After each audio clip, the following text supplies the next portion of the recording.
In our timeline of Naruto games, we are still in the spring of 2003. We now have a handheld game and a console Naruto game, and on May 1st, 2003, Takara Tomy released a new Naruto game called Naruto Ninja Council for the Game Boy Advance. For the West, it took around 3 years to get an English translation of this game. Naruto Ninja Council is an action platformer where you take control of Naruto or Sasuke and traverse through 7 different stages filled with multiple hazards, traps, power-ups, enemies and bosses until you reach Konoha village. But how well does this game play? Let's find out.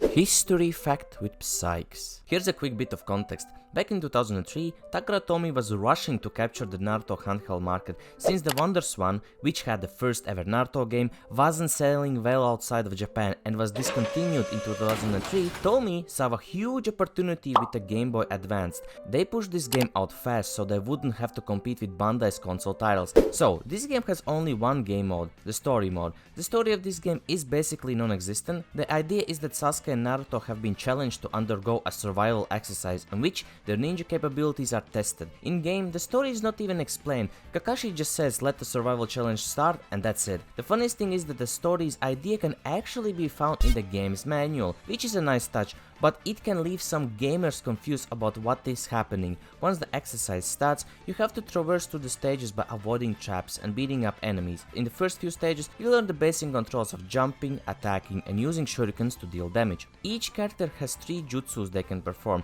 To execute them, you have to wait until your chakra bar is loaded, and then by holding the attack button, you can load the jutsus up. When you hold the button, you're able to cycle through multiple jutsus where each iteration is stronger. You're also able to fail a jutsu, which produces some funny fail animations, like for Naruto. Outside of attacks and jutsus, you have your kunais. In each stage, there are different kunais that do different things, like dealing more damage or splitting in half to cover more ground. One minus to the combat is that you cannot guard. Yeah, you have to rely on jumping and avoiding the enemy attacks altogether. During your gameplay, you will collect these Konoha symbols. If you gather around 100 of them through all of the stages, you can unlock a sound test. Yeah, even though Kakashi admits that something good comes out of them. Once you have traversed through the stage, you will always have to fight a boss. The further you go, the harder the bosses become. The first bosses you encounter are Ebisu and Konohamaru.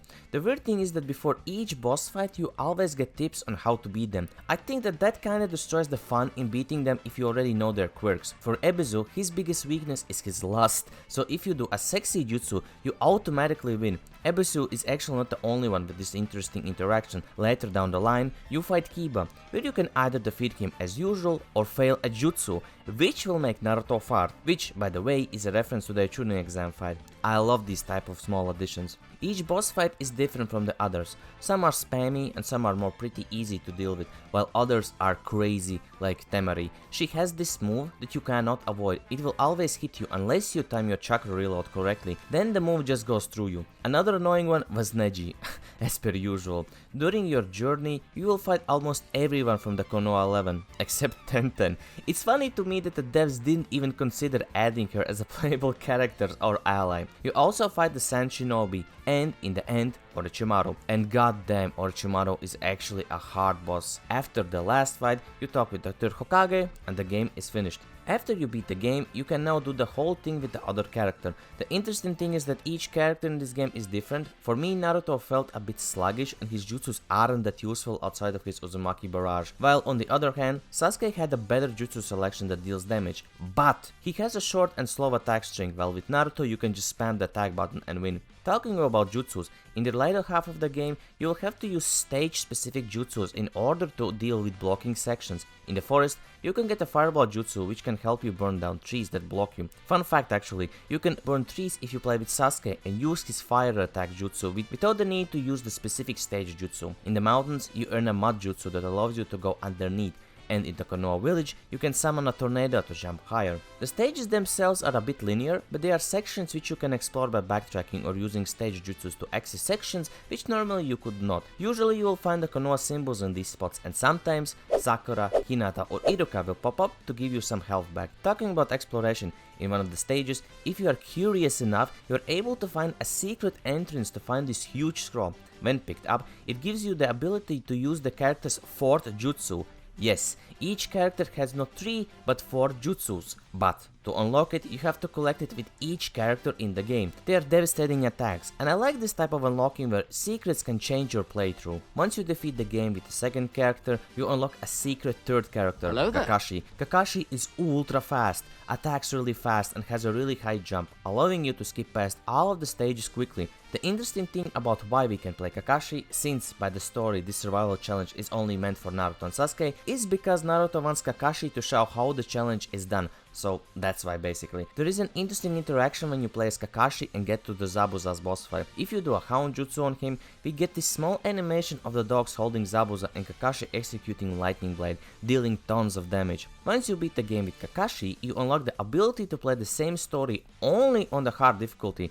Now the stages themselves are in night/dawn time, and sometimes enemies are cracked. The ending boss fights change a bit as well. Instead of Haku, Zabuza and Orochimaru being near the end, you get to fight the Sand siblings, where again Temari is annoying as hell. The final boss is Gaara, who can be fought only in this hard run. And goddamn, I struggled a lot against him since he defends a lot and spams his jutsu non-stop. But once you find out that you can ignore the jutsus themselves where you are charging your own jutsus, it's a relatively okay fight. The OST in this game also is not that bad and has some funky beats.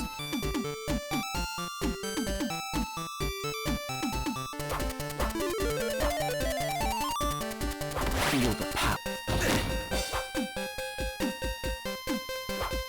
Regarding the stages of the game, we have the Seaside Bridge, which I assume is the Naruto Bridge, Mountain Trail, Grassy Plain, Leaf Forest, Hidden Leaf, Ninja Academy and Village Mountain. Also, once you finish the story mode, you unlock visual mode, in which you can see the 2D images of the characters. I have to say they look really nice, except maybe Kankuro. He looks really busted in this one. The 2D sprites themselves, in my opinion, are okay. For me, playing on a 1080p screen, the sprites felt too washed and stretched, but I assume playing on a native resolution could make the sprites for the playable characters, enemies and bosses look a tad bit better. Overall, I had an okay time with this game. The game is ultra short and you can blast through all the stages with all the characters plus hard mode in like 2 to 3 hours. It's a short game. My biggest annoyance was the boss battles. To be exact, Temari's and Orochimaru's. They are really unforgiving. For my taste, this game lacks in content. Yeah, you can play with multiple characters, but after you have done the game with Naruto and Sasuke, it gets boring and repetitive since you do the same thing all the time, except maybe for the hard modes where the bosses are a little bit different. There is no real incentive to collect all of the Konoha symbols since you get a lousy sound test for it. I feel that this game was rushed as hell and Takara Tomy wanted to put out a game for the handheld system so that they wouldn't have to compete with Bandai, since the Wonder Swan was not selling well. What I can give props to are the small Easter egg interactions you can do with the characters, which was a really nice addition. I can see the nostalgia appeal if you played it in the past, but for me, in the Road of Hokage rankings, I will put this in the end of the C tier. This felt more like a chore rather than a fun experience. Let me know in the comments below if you have ever played this game or any other Ninja Council game. Thank you so much for watching today's video. I have to shout out Dupa, Sopix, Zesener, Mati and Deckbats for being channel members. Thank you so much guys. But yeah, that's kinda it for me. I wish you all a nice day or evening. Bye guys.